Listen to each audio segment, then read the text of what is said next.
خانواده‌ای که روزی بر بلندای قدرت ایران ایستاده بودند، چرا به سرنوشتی گرفتار شدند که پر از تبعید، مرگ‌های دردناک و پیری زودرس بود؟ آیا نفرینی در کار بود یا اشتباهات خودشان آنها را به این سقوط کشاند؟ داستان خانواده پهلوی یک تراژدی واقعی است که نه از زبان تاریخ نویسان بلکه از زندگی پررنجشان روایت می شود. پر از درس هایی است که تاریخ برایمان به جا گذاشته. پس با من همراه باش، از اوج قدرت تا تبعید و تنهایی.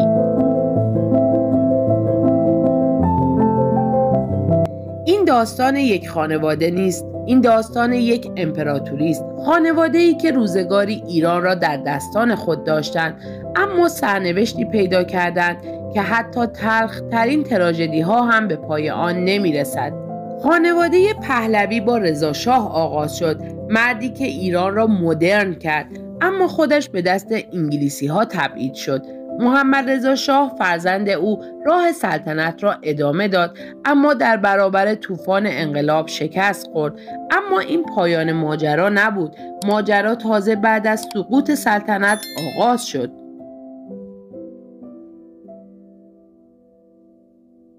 آنها به تبعید رفتند، اما چیزی که در انتظارشان بود چیزی بیشتر از غربت بود. تراژدی های پشت سر هم، شکست روحی و مرگ هایی که هرگز از یاد تاریخ پاک نمی شود. رضا شاه پهلوی آغاز سقوط در غربت. او ایران را مدرن کرد، ارتش ساخت و زیرساخت‌های کشور را متحول کرد. اما زمانی که انگلیس و شوروی در جنگ جهانی دوم ایران را اشغال کردند، او دیگر قدرتی نداشت.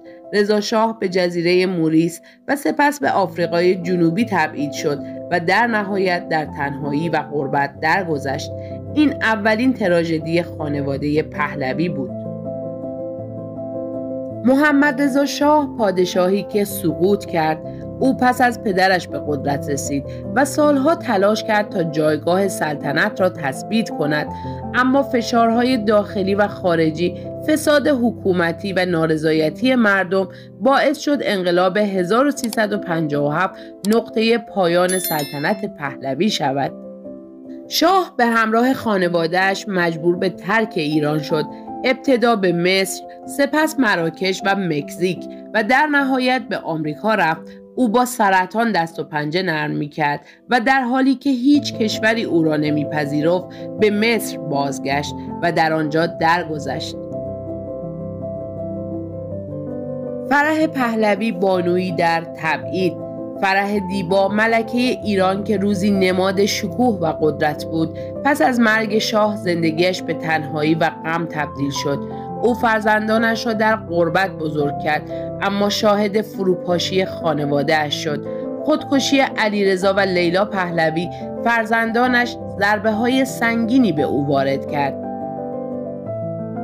امروز او به عنوان تنها بازمانده ای از شکوه سلطنت پهلوی در اروپا زندگی می کند و همچنان در تلاش است نام خانواده‌اش را زنده نگه دارد. خاطرات گذشته را در کتاب‌ها و مستندها به اشتراک می‌گذارد، اما چهره‌اش روایتگر داستان تلخی است که هیچ وقت از ذهن تاریخ پاک نخواهد شد. فرزندان پهلوی، سرنوشت تلخ نسل دوم. رضا پهلوی تنها پسر محمد رضا شاه که در تبعید به عنوان ولیعهد شناخته میشد، امروز در آمریکا زندگی می کند و در تلاش برای حفظ نام سلطنت پهلوی است، اما او نیز بار سنگین تبعید و از دست دادن خانواده را تحمل کرده است. لیلا پهلوی، شاهزاده‌ای که به تراژدی پایان داد. لیلا کوچکترین دختر شاه به نماد تلخی زندگی در تبعید تبدیل شد. او که تمام دوران کودکیش را در کاخهای مجلل گذرانده بود، ناگهان در دنیایی پر از قضاوت و بی‌هویتی پرتاب شد.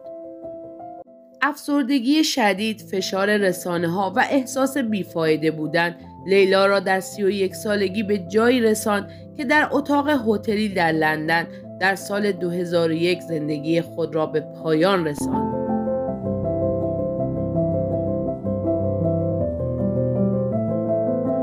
علیرضا پهلوی وارثی که دیگر تاب نیاورد. علیرضا برادر کوچکتر رضا پهلوی نیز سرنوشتی مشابه خواهرش داشت. او که به تاریخ و فرهنگ ایران عشق می‌ورزید، در تبعید احساس بی‌هویتی می‌کرد.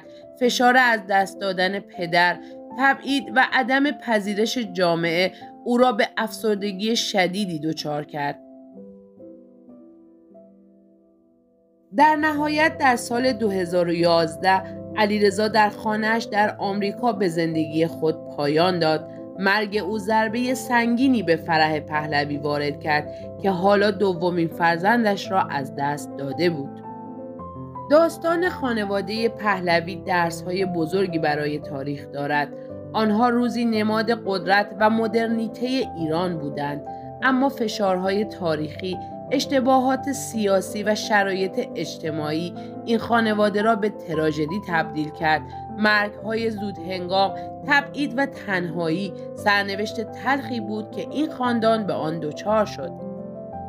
تا ویدیو بعدی که با یه داستان جذاب دیگه از گوشه‌های تاریک و کمتر شنیده شده تاریخ میان پیشتون، مراقب خودتون باشید و یادتون نره پرنیان تاریخ رو سابسکرایب کنید و زنگوله رو بزنید تا ویدیوهای جدید رو از دست ندید.